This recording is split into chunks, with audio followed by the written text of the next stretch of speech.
কৃষ্ণ বন্ধুরা, welcome to my Bengali YouTube channel Krishna ভক্ত সুকান্ত চ্যানেলে আপনাদের সবাইকে সুস্বাগতম। আজকে আমি আপনাদেরকে এই ভিডিওর মাধ্যমে জানাবো যে ভগবান শ্রীকৃষ্ণ আর অর্জুন আগের জন্মে কে ছিলেন। সমস্ত কিছু জানতে পারবেন আপনারা এই ভিডিওর মাধ্যমে। তা বেশি না বকে আমি আজকে আমার এই ভিডিও শুরু করছি। হরে কৃষ্ণ। ভগবান শ্রীকৃষ্ণ এবং অর্জুন দাপর যুগে দুই ভাই ছিলেন। ভগবান শ্রীকৃষ্ণর পিসি মাতা কুন্তির পুত্র ছিলেন অর্জুন। এই সম্পর্কে ভগবান শ্রীকৃষ্ণ এবং অর্জুন দুই ভাই ছিলেন এবং এর আগের জন্মে নর এবং নারায়ণ দুজোবা ভাই ছিলেন এবং নর এবং নারায়ণ হাজার হাজার বছর তপস্যা করেছিলেন এক ভয়ানক অসুরকে মারার জন্য।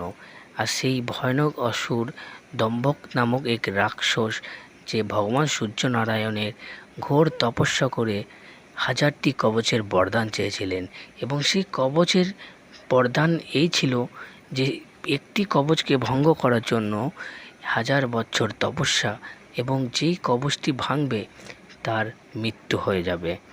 শেষ পর্যন্ত যুদ্ধে নর এবং নারায়ণ সেই রাক্ষসের 999টি কবচকে ভঙ্গ করে দেন।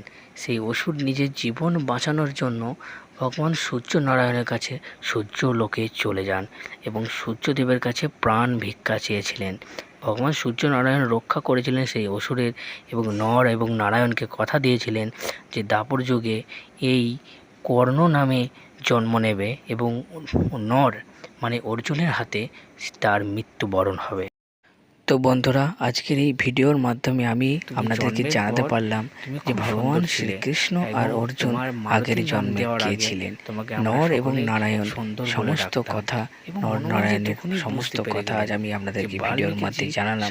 ভিডিওটি যদি ভালো লাগে অবশ্যই লাইক করবেন। আর ভিডিওতে যদি কোনো রকমের ত্রুটি থাকে তাহলে আমাকে কমেন্ট বক্সে অবশ্যই জানাবেন। আর ভিডিওটি যদি ভালো লাগে চ্যানেলটি সাবস্ক্রাইব করে আমাদের পাশে থাকুন। নিজের আত্মীয় পরিজন প্রিয় মানুষের কাছে ভিডিওটি শেয়ার করে পাঠিয়ে দিন এবং তাদেরকে দেখার সুযোগ করে দিন। হরে কৃষ্ণ বন্ধুরা, এই ভিডিওটি দেখা হবে নেক্সট ভিডিওতে।